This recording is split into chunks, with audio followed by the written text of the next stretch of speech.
بسم اللہ الرحمن الرحیم بسم اللہ الرحمن الرحیم وَأَمَّا الْإِجْمَاعُ فَقَدِ ادَّعَاهُ وَسَيِّدُ الْمُرْتَضَىٰ قُدَّسَ سِرُّهُ فِي مَوَاضِعَ مِنْ كَلَامِهِ۔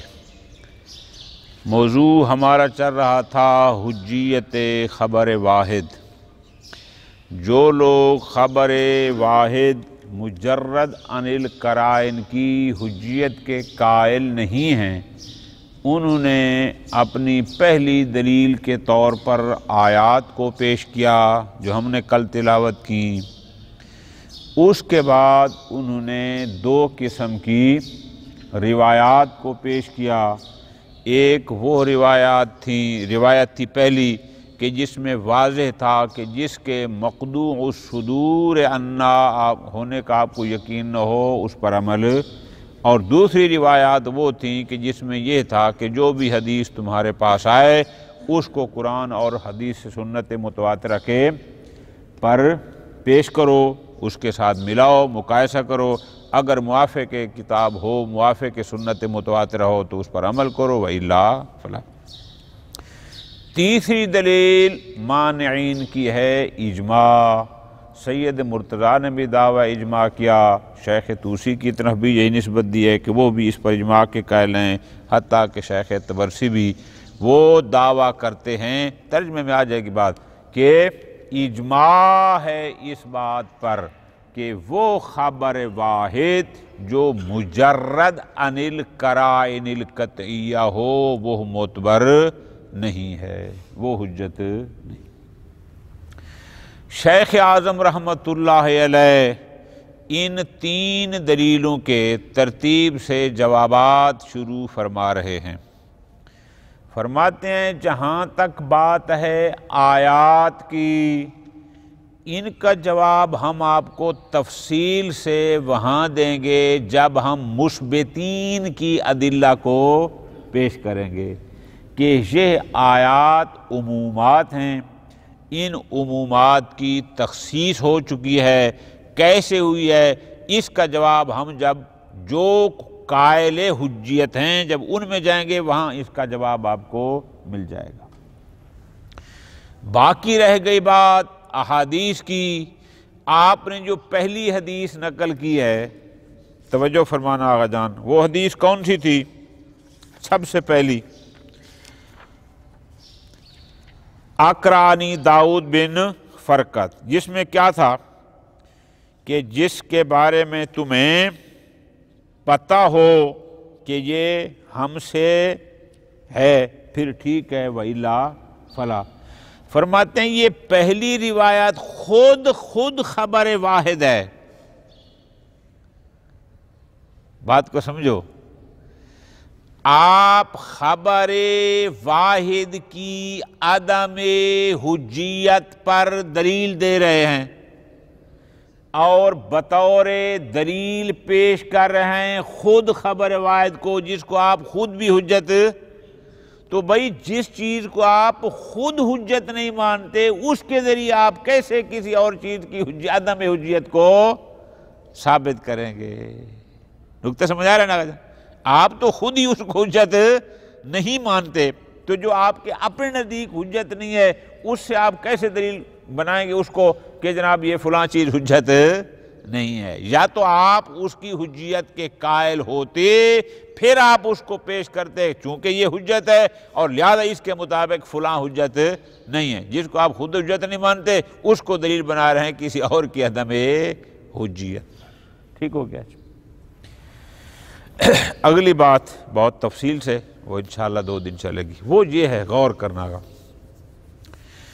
آپ نے ان روایات کو پیش کیا ہے جن روایات میں ائمہ علیہم السلام نے یہ حکم فرمایا کہ ہر وہ حدیث جو ہماری طرف منسوب آپ تک پہنچے وہ اس کو قرآن اور سنت متواترہ کے پیش کرو، اس کے ساتھ مقایسہ کرو، جو مخالف ہے کتاب و سنت اس کو رد کر دو، جو موافق ہو اس کو لے لو۔ پوری توجہ میری جان۔ اب بات ہماری یہاں سے شروع ہوئی ہے کہ آیا عام اور خاص یہ مخالف ہوتے ہیں یا نہیں ہوتے؟ مطلق اور مقید آیا ان پر مخالفت صادق آتی ہے یا نہیں آتی؟ پورا غور کرنا گا، یہ 2 دن انشاءاللہ چلے گا، دوبارہ میری گزارش سن لیں۔ مثلا آیت میں ایک حکم آیا عام، روایت ہمارے پاس آ گئی کہ جس میں حکم تھا خاص، تو کیا اس خاص کو آپ عام کا مخالف فرض کریں گے؟ اور اگر مخالف ہے تو نتیجہ کیا ہوگا؟ اس کو آپ چھوڑ دیں گے۔ آیت میں حکم مطلق تھا، روایت میں حکم آ گیا مقید، تو کیا مقید مطلق کا مخالف ہے؟ اور آپ ان روایات کی روشنی میں کہیں گے کہ چونکہ یہ مقید ہے یہ تو مخالف ہے، لہذا اس کو رد کر دو۔ پورا غور کرنا ہے جان۔ شیخ اعظم اس نقطے کو لے کر 2-3 باتیں سمجھا رہے ہیں، بلکہ میں آپ کو یوں کروں، کتاب سے ہٹ کر آپ اس کو بطور فہرست لے لیں۔ پہلا نقطہ یہ سمجھا رہے ہیں کہ اس کو سمجھنا ہے کہ آیا عام اور خاص مخالف ہوتے ہیں، آیا مطلق اور مقید مخالف ہوتے ہیں۔ پہلے تو اس نقطے کو سمجھنا ہے۔ ہمارے نزدیک خاص عام کا مخالف نہیں ہوتا، ہمارے نزدیک مقید مطلق کا لطف لینے آگا۔ کیوں؟ یہ احادیث جو یہ بیان فرما رہی ہیں کہ جو مخالف کتاب و ترک کر دو، سر آنکھوں پر قبول ہے، لیکن بات یہ ہے کہ آیا خاص عام کا مخالف ہے؟ سمجھ آ رہی ہے جان بات؟ سمپل سی بات ہے نا کہ روایات آپ کون سی پیش کر رہے ہیں؟ جو روایت مخالف کتاب ہو اس کو رد کر دو۔ ہم بھی کہتے ہیں رد کر دو۔ سوال یہ نہیں ہے، سوال یہ ہے کہ آیا خاص عام کا مخالف ہے؟ آیا مقید مطلق کا مخالف ہے؟ ہم یہ کہتے ہیں کہ اس مخالفت سے مراد مخالفت مطلقہ نہیں ہے، حتیٰ کہ اطلاق و تقیید اور عموم و خصوص جیسا فرق بھی آپ اس کو مخالف بنا لیں، ایسا نہیں ہے۔ یہ ایک سطر یاد کر لیں۔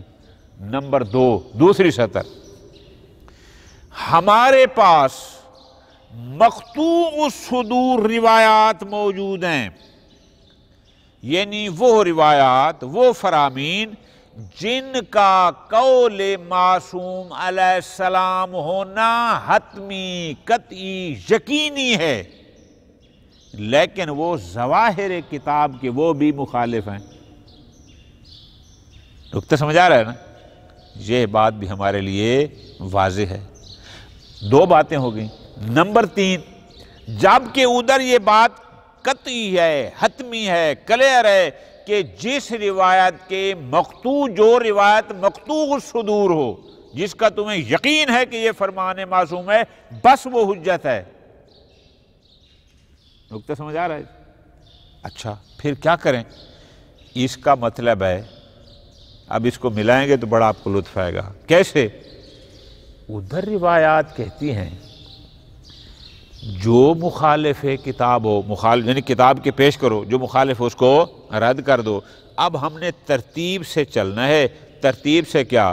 اس کا مطلب ہے جو خبر مقطوع الصدور ہو، جس کے بارے میں ہمیں یقین ہے کہ یہ قول معصوم ہے، توجہ فرما رہے ہیں نا، وہ بے شک ظاہر کتاب کے مخالف بھی کیوں نہ ہو، اس کو مقایسہ کرنے کی ضرورت ہی نہیں ہے۔ ٹھیک ہو گیا؟ اچھا پھر اب مقایسہ ان کو کرنا ہے جو مقطوع صدور نہیں ہیں۔ اب جو نہیں ہیں پھر ان میں سے بھی دیکھنا ہے کہ یہ مخالفت کس انداز کی مخالفت ہے۔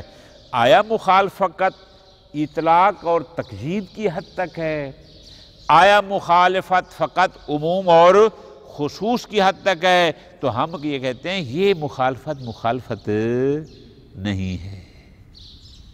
ٹھیک ہو گیا جی. بس وہ مخالفت کوئی اور ہے، وہ کون سی ہے وہ بھی انشاءاللہ ہم بتائیں گے کون سی ہے. اچھا، پھر روایات آپ نے جو خود نقل کیے ہیں وہ دو قسم کی ہیں. توجہ کرنا آقا جان. وہ کیسے دو قسم کی؟ کچھ روایات میں یہ ہے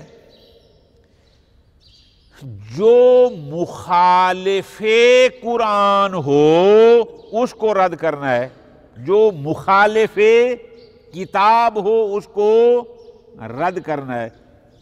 پوری توجہ آقا جان. دوسری روایت کہتی ہیں جو موافق کتاب نہ ہو اس کو رد کرنا ہے. تو پہلے ان دو لفظوں کے مفہوم کو سمجھنا ہے کہ مخالفت کب صادق آتی ہے اور عدم موافقت کب صادق آتی ہے. توجہ فرما رہے ہیں آقا جان. پوری دقت کرنا، لطف آئے گا. دو قسم کی روایات دوبارہ سن لیں. ایک روایات کہتی ہیں کہ ہر وہ خبر جو مخالف کتاب ہو اس کو رد کرو. ٹھیک ہو گیا. دوسری روایات کی کون سی ہے؟ جو کہتی ہیں جو موافق کتاب نہ ہو اس کو رد کرو. تو ہمیں پہلے اس فرق کو سمجھنا ہوگا کہ مخالفت کوئی اور شے ہے اور عدم موافقت کوئی اور شے ہے. سمجھ آ گئی بات؟ اچھا، یہ کیا فرق ہے مخالفت اور عدم موافقت میں؟ لطف لینے کا وہ یہ ہے کہ ایک مضمون، ایک حکم قرآن میں بھی آیا ہے اور اسی مضمون کا، اسی موضوع کا ایک حکم حدیث میں بھی آیا ہے، لیکن یہ حکم اس حکم کے خلاف ہے. یہاں ہوتی ہے مخالفت کہ یہ جو موضوع ہے اس کا حکم کتاب میں بھی ہے، اس کا حکم خبر روایت میں بھی ہے، لیکن یہ حکم اس کے خلاف ہے. تو اس کا مطلب ہے حکم دونوں جگہ تھا لیکن مختلف تھا. ہم کہیں گے کہ یہ حکم اس حکم کے مخالف ہے. لطف لینا ہے. لیکن اگر ایک موضوع کا حکم کتاب میں آیا ہی نہیں ہے اور وہ فقط سنت میں ہے، تو جو فقط سنت میں ہے آپ اس کو مخالف کتاب تو نہیں کہہ سکتے. بات پلے پڑ رہی ہے؟ یعنی کتاب میں ایک حکم آیا ہی نہیں ہے، وہ حکم صرف اور صرف سنت میں ہے، یعنی حدیث میں ہے. تو جو ادھر آیا ہی نہیں ہے ہم اس کو اس کا مخالف تو کہہ ہی نہیں سکتے. ٹھیک ہے جی؟ ہاں، عدم موافقت اس پر صادق آ سکتا ہے کہ ایک حکم صرف روایت میں ہے اور قرآن سے اس جیسا حکم نہیں ملتا تو ہم کہیں گے اس پر عدم موافقت صادق آتا ہے لیکن مخالفت صادق نہیں آتا. مخالفت فقط وہیں صادق آتی ہے کہ حکم وہاں بھی ہو اور یہاں بھی. اب ممکن ہے کوئی فوری طور پر اعتراض کر دے. پوری توجہ آقا جان. اعتراض کیا ہوگا؟ اعتراض یہ ہوگا یہ آپ نے کیسی بات کر دی ہے کہ کوئی حکم قرآن میں نہ ہو اور روایت میں ہو. قرآن خود کہتا ہے لا رتب ولا یابس الا فی کتاب مبین. یہ ہو ہی نہیں سکتا. ممکن ہمیں سمجھنا ہے یہ اور بات ہے لیکن یہ نہیں ہو سکتا کہ قرآن میں اس کا حکم نہ ہو. بہت سارے عمومات موجود ہیں، اور ان عمومات کا دائرہ اتنا وسیع ہے کہ ان کے ذیل میں ہر شے کا حکم کوئی نہ کوئی موجود ہوتا ہے۔ یہ آپ نہ کہیں، ہم یہ مان ہی نہیں سکتے کہ کوئی حکم کتاب میں نہ ہو اور روایت میں ہو۔ شیخ عالم نے اس کے تفصیل سے جواب دیا ہے، فرماتے ہیں ذرا بات کو سمجھو۔ کوئی شک نہیں کہ قرآن نے فرما دیا لا رتب ولا یابس الا فی کتاب مبین۔ کوئی شک نہیں کہ بہت سارے عمومات قرآن میں موجود ہیں جن کا دائرہ بہت وسیع ہے، اس میں بھی کوئی شک نہیں ہے۔ لیکن بات یہ ہے کہ آیا کوئی ایسے احکام ہیں جو کتاب میں نہ ہوں اور روایت میں بیان کیے گئے ہوں؟ فرماتے ہیں ہاں ہیں۔ کیوں؟ ہم اپنی طرف سے نہیں کہہ رہے، ہم آپ کو روایات دکھاتے ہیں کہ جس میں معصومین علیہ السلام نے خود یہ فرمایا ہے کہ جو حکم آپ کو کتاب سے نہ ملے وہ ہمارے قول سے لے لو۔ بات کو سمجھنے آقا جان کہ جو قرآن سے نہ ملے وہ ہمارے فرمان سے، تو یہ فرمانا اس بات کی دلیل ہے کہ کچھ ہیں جو کتاب میں نہیں ہیں۔ اب نہ ہونے کا مطلب، بہت پیاری بات ایک شاعر نے لکھی ہے، اللہ اس کی زندہ ہے تو زندگی دراز کرے، محروم ہو گیا تو درجات بلند کرے۔ فرماتے ہیں بہت سارے موجود ہوتے ہیں لیکن ان کو موجود فرد نہیں کیا جاتا۔ کوئی شک نہیں لا رتب ولا یابس الا فی کتاب مبین، اس میں کوئی شک نہیں ہے، نص ہے، صریح ہے۔ لیکن بات یہ ہے کہ تمہیں ان میں سے کتنے حکم معلوم ہیں؟ قرآن کے بعض عمومات ایسے ہیں جن کا دائرہ بہت وسیع ہے، ان میں سے ہر چیز کو وہ نبی و امام تو دعویٰ کر سکتے ہیں، لیکن ہم کیا دعویٰ کر سکتے ہیں؟ بہت مشکل ہے۔ پھر اس پر انہوں نے شواہد ان روایات کو دیا کہ جس میں روایات میں معصوم نے فرمایا کہ جو اگر تمہیں قرآن میں سے حکم نہ ملے تو حدیث سے لو۔ تو اس کا مطلب ہے کچھ احکام ہیں نا جن کے بارے میں ہم کہیں گے کہ یہ قرآن میں تو نہیں ہے، ہمیں نہیں سمجھ آئی، ہم سمجھ ہی نہیں سکتے، یا مصلحت الہی اس میں تھی کہ اس نے اس کو واضح کر کے بیان نہیں فرمایا۔ بس یہ بات کلیئر ہوگی کچھ ہیں۔ تو بس پہلا مرحلہ کیا تھا؟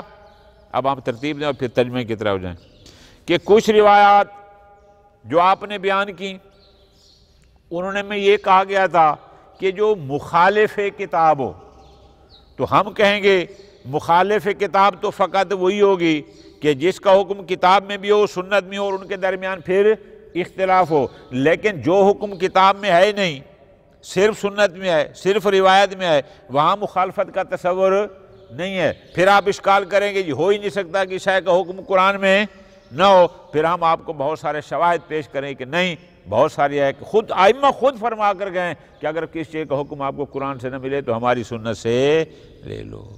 ٹھیک ہے جی، بات ختم نہیں ہوئی، ابھی نتیجہ انشاءاللہ کل یا پرسوں جا کے ہم اس کا نکالیں گے، ابھی چلے گی بات۔ اما الاجماع، جو لوگ خبر واحد کی حجیت کے قائل نہیں ہیں ان کی تیسری دلیل ہے اجماع۔ فقد ادعاہ سید مرتضی علم الہدا قدس سرہ، انہوں نے کئی مقامات پر یہ دعویٰ فرمایا کہ اجماع قائم ہے عدم حجیت خبر واحد پر۔ وَجَعَلَهُ فِي بَعْضِهَا، توجہ میری جان، بعض مقامات پر تو سید مرتضیٰ نے کیا فرمایا کہ خبر واحد بمنزل قیاس کے ہے۔ جیسے دوسرے لوگ قیاس پر عمل کرتے ہیں، یہ خبر واحد اور قیاس ایک جیسے ہیں۔ کس میں؟ فی کون ترک العمل بہ، کہ خبر واحد پر عمل نہ کرنا معروف ہم میں مذہب شیعہ، یہ علماء تشیع میں معروف ہے کہ جیسے وہ قیاس پر عمل نہیں کرتے، خبر واحد پر بھی عمل نہیں کرتے۔ اچھا، وَقَدْ اعْتَرَفَ بِذَلِكَ شیخ طوسی رحمۃ اللہ علیہ، وہ بھی تقریباً اسی اجماع کا اعتراف کرتے ہیں کہ اجماع قائم ہے، انشاءاللہ آگے ان کی بات آئے گی۔ البتہ تھوڑا سا انہوں نے تعویل کی، وہ کہتے ہیں کیا کہ انہ اولا، تعویل انہوں نے یہ کی ہے کہ ما قد الاجماع، کہ اجماع قائم ہے بے ارادت الاخبار الذی یرویہ المخالفون، کہ وہ خبر واحد حجت نہیں ہے جس کے راوی مخالف حق ہوں، یعنی امامیہ نہ ہوں۔ البتہ اتنا انہوں نے کہا کہ اس پر اجماع ہے۔ خوب، ہوا ظاہر المحکی عن الطبرسی، شیخ طبرسی صاحب مجمع البیان رحمۃ اللہ علیہ، وہ بھی تقریباً اسی بات کو کرتے ہیں۔ اچھا، وہ کیا فرماتے ہیں؟ وہ فرماتے ہیں لا یجوز العمل بظن عند الامامیہ، علماء امامیہ کے نزدیک عمل بظن جائز نہیں ہے سوائے چند مقامات کے۔ کہاں پر؟ الا فی شہادت العدلین، اور بینہ، وہ بھی مفید ظن ہوتے ہیں نا، بعض اگر کسی موضوع میں دو عادل گواہی دیں، اگرچہ ظن ناور ہے لیکن وہ بھی قبول ہے۔ وقیام المتلفات، اگر کوئی چیز تلف ہو جائے اور اس کی قیمت لگانی پڑے، تو قیمت لگانے میں ہم بازار میں جو لوگ بیٹھے ہوتے ہیں ان سے پوچھتے ہیں، وعروش الجنایات، یا کسی نے کوئی جنایت کی اور اس کا عرش لینا ہے یا اس کی کوئی دیت مقرر ہے الی آخری، ان میں اس کے علاوہ ظن قابل اعتبار۔ پس یہ ہو گئی تیسری جی۔ والجواب، شیخ اعظم رحمۃ اللہ علیہ جوابات شروع کرتے ہیں تینوں دلیلوں کے، فرماتے ہیں اما عن الآیات، پہلے وہ جواب بیان فرما رہے ہیں جو آپ نے آیات بیان کی ہیں، بعد تسلیم دلالتہا، توجہ میری جان، خدا کے لیے توجہ کیا کریں، یہ پہلا لفظ کیا ہے؟ بعد تسلیم دلالتہا، یعنی اول تو ہم اس بات کو قبول ہی نہیں کرتے کہ جو روایات ظن پر عمل کرنے سے روکتی تھیں وہ عقائد اصول کے بارے میں تھیں، وہ فروع کے بارے میں نہیں کہہ رہی تھیں۔ جو روایات کہتی ہیں کہ عدم العلم پر عمل نہ کرو، وہ اصول کی بات کر رہی ہیں، وہ فروع کی بات، جبکہ ہمارا محل بحث فروعات ہیں۔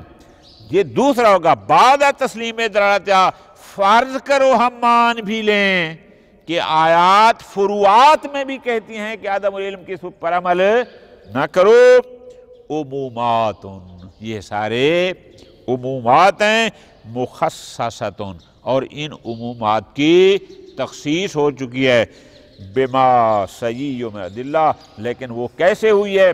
ہم جب حجیت کے قائلین کی دلیلیں دیں گے نا، پھر ان آیات اور ان عمومات کی تخصیص کیسے ہوئی گی، انشاءاللہ وہاں پر ہم تفصیل سے جواب دیں گے۔ ٹھیک ہو گیا، یہ ہو گیا آیات۔ اما عن الاخبار، باقی بات رہ گئی روایات کی، فرماتے ہیں فان الروایت الاولی، پہلی روایت، اس کا جواب تو بڑا سیدھا سیدھا ہے، وہ کیا؟ بأنہا خبر واحد، جو آپ نے دلیل دی ہے وہ خود خبر واحد ہے، تو جب خود خبر واحد ہے لا یجوز الاستدلال بہا علی المنع عن الخبر، تو آپ ایک خبر واحد سے اخبار احاد کی عدم حجیت کو کیسے ثابت کر سکتے ہیں؟ یہ ممکن ہی نہیں ہے۔ ٹھیک ہو گیا جی، یہ جواب ہو گیا یہاں پر۔ خوب، وَأَمَّا أَخْبَارُ الْعَرْضِ عَلَى الْكِتَابِ، باقی بات رہے گی کون سی؟ کہ وہ روایات جو کہتے ہیں کہ جو بھی حدیث تمہارے پاس ہے اس کو قرآن کے سامنے لے آؤ، کتاب کے جو موافق ہو اس کو لے لو، جو مخالف ہے اس کو رد کر دو۔ فَهِيَ وَإِن كَانَتْ مُتَوَاتِرَةً بِالْمَعْنَى، اس میں کوئی شک نہیں کہ یہ روایات متواترہ معنوی ہیں۔ تواتر کی آقا جان تین قسمیں ہیں، ایک ہوتا ہے تواتر لفظی، ایک ہوتا ہے تواتر معنوی، اور ایک ہوتا ہے تواتر اجمالی۔ میں یہاں بیان کر دیتا ہوں، پھر آپ اس کو لکھ لینا۔ تواتر لفظی کیا ہے؟ اخبار و جماعت بلفظ واحد عن واقعۃ واحدہ، کہ بہت سارے لوگ ایک ہی لفظ کے ساتھ، ایک ہی عبارت کے ساتھ ایک واقعہ کو نقل کریں اور ان کا نقل کرنا موجب ہو جائے کہ ہمیں علم ہو جائے کہ یہ واقعہ ایسا ہوا تھا۔ یعنی مطلب کیا ہے کہ ان کے الفاظ میں بھی کوئی فرق نہیں تھا، اس کو کہتے ہیں تواتر لفظی۔ تواتر معنوی کیا ہوتا ہے؟ اخبار و جماعت بالفاظ مختلفۃ ما استعمال کل منہا علی معنی، لفظ تو ان کے مختلف تھے لیکن سب کے مراد اور معنی ایک ہی تھا، الفاظ ان کے عبارتیں مختلف تھیں، اس کو کہتے تواتر معنوی۔ لیکن خبر دینے والے اتنے لوگ تھے کہ وہ جن کی خبر موجب قطع اور یقین تھی۔ تواتر اجمالی یہ کیا ہوتا ہے؟ یعنی العلم اجمالا بے صدور جملۃ من الاخبار، اس میں ہمیں کوئی شک نہیں کہ ہمیں علم اجمالی ہے کہ یہ روایات ائمہ سے صادر ہوئی ہیں، البتہ یہ ہے کہ بعض میں عموم ہے اور بعض میں خصوص ہے۔ خوب، بہرحال اس میں کوئی شک نہیں کہ جو روایات کہتی ہیں کہ جو بھی خبر تمہارے پاس حدیث ہے اس کو قرآن کے پیش کرو، درست ہے۔ وَإِنْ كَانَ مُتَوَاتِرَةً بِالْمَعْنَى، اس میں کوئی شک نہیں کہ یہ معنی متواتر ہیں، قابل قبول ہیں۔ إِلَّا أَنَّهَا بَيْنَ طَائِفَتَيْن، لیکن یہ بھی پھر دو قسم کی ہیں۔ مثلا احداہما ما دل علی طرح الخبر الذی یخالف، کچھ روایت کہتی ہیں کہ جو خبر مخالف کتاب ہو اس کو ترک کر دو، اس کو چھوڑ دو، جو مخالف ہے، یعنی ان میں معیار ہے مخالف کتاب ہونا۔ والثانیہ، جبکہ دوسری ما دل علی طرح الخبر الذی لا یوافق الکتاب، وہ کہتی ہیں کہ جو موافق کتاب نہیں ہے ان کو ترک کرو، یعنی بعض میں معیار طرح مخالفت کتاب ہے اور بعض میں معیار عدم موافقت ہے۔ خوب، اب اما طائفۃ الاولی، یعنی وہ روایات جو کہتی ہیں کہ جو مخالف کتاب و ترک کرو، جن میں معیار مخالفت ہے، پوری توجہ، فلا تدل علی المنع عن الخبر الذی لا یوجد مضمونہ فی الکتاب والسنہ، اگر ایک ایسی روایت ہے کہ اس روایت میں کسی موضوع کے حکم کو بیان کیا گیا ہے کہ جس موضوع کے حکم کو کتاب اور سنت میں بیان ہی نہیں کیا گیا، آپ اس کو مخالف کتاب و سنت قرار نہیں دے سکتے۔ کیوں؟ چونکہ کتاب اور سنت میں اصلاً اس کا حکم بیان ہی نہیں ہوا، تو ہم کیسے کہیں گے کہ یہ اس کی مخالف ہے؟ فَإِنْ قُلْتَ، چلو تھوڑا سا ایک پیرا پڑھ لیتے ہیں۔ اگر کوئی کہے کہ جناب ہم یہ بات ماننے کو تیار ہی نہیں ہیں کہ کسی موضوع کا حکم کتاب میں بیان ہی نہ ہوا ہو، قرآن خود کہہ رہے لا رد ولا حجاب الا فی کتاب مبین، اور بھی بہت سارے عمومات ہیں، جو عمومات کا دائرہ بہت وسیع ہے، کوئی کائنات کا ایسا موضوع ہو ہی نہیں سکتا کہ جس کا حکم قرآن میں نہ ہو۔ آپ کیسے کہہ رہے ہیں کہ جس کا حکم قرآن میں نہ ہو حدیث میں ہو وہ مخالف نہیں ہوگی؟ جواب انشاءاللہ شاید آج نہ پہنچ سکیں۔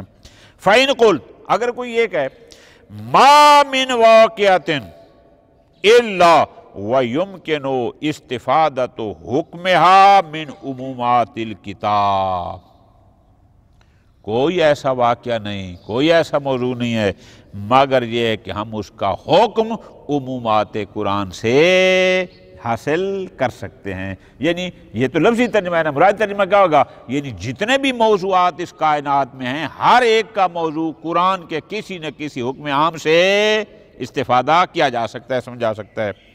المختصر فی تخصیصہ، البتہ درست ہے قرآن کی یعنی آیات کی تخصیص ہوئی ہے، لیکن اس تخصیص میں بھی ہم اختصار کریں گے علی سنت کہ جس عام کے عموم کی تخصیص سنت قطعیہ متواترہ سے ہو چکی ہے وہ تو بسم اللہ قبول ہے، اور جن کی ایسی تخصیص نہیں ہے ہم عمومات سے ہر واقعے کا حکم لے سکتے ہیں۔ عمومات بہت ہیں، مثل قوله تعالی خالق لکم ما فی الارض جمیعا، اس عموم کا دائرہ کتنا وسیع ہے، کوئی سوچ نہیں سکتا۔ انما حرم علیکم المیتۃ والدم ولحم الخنزیر وما اہل لغیرہ، وہ جو آیت ہے اس میں فقط چند ایک ذکر کیے گئے ہیں انما کے ذریعے، تو اس کا مطلب کیا ہوگا، ان کے علاوہ اور کوئی حرام نہیں ہے۔ بہت کلوا مما غنمتم حلالا طیبا یرید اللہ بکم الیسر ولا یرید بکم الی آخری۔ فرماتے ہیں بڑے بڑے عمومات موجود ہیں جن کی تخصیص ہو چکی ہے سنت متواترہ سے، چلو وہ تو قبول، لیکن جن کی نہیں ہوئی ان عمومات سے ہر واقعہ کا حکم قرآن سے ہو سکتا ہے۔ یہ ہو ہی نہیں سکتا کوئی واقعہ ہو جس کا حکم قرآن میں نہ ہو اور روایت میں ہو، ہم اس کو مانتے نہیں ہیں۔ پس فل اخبار المخصصۃ لہا، لہذا وہ تمام روایات جو ان عمومات کی تخصیص کریں گے، فل اخبار المخصصۃ لہا کلھا وَلِكَثِيرٍ مِّنْ عُمُومَاتِ سُنَّتِ الْقَطِعَّۃِ، اور اسی طرح بہت سارے مخصص جو سنت قطعیہ کے عموم کی مخصص ہوں گی، یہ سارے مخالفت للکتاب و سنہ، یہ کتاب و سنت کے مخالف ہونے کا مصداق بنے گی، اور جب مخالف ہونے کا مصداق بنے گی تو ہم ان کو رد کر دیں گے، ہم ان کو ترک کریں گے۔ کیوں؟ چونکہ جو بھی قرآن کے مخالف ہو، اس کا مطلب ہے جو عمومات قرآن کے مخالف ہو، جو عمومات سنت متواترہ ہو، وہ بھی مخالف ہے، پس ہم ان سب کو قبول نہیں کریں گے، اس لیے کہ یہ مخالف الکتاب و سنہ کا مصداق بنے گی۔ قل تو انشاءاللہ پھر اگلے درس میں، صلی اللہ علی محمد وآلہ محمد۔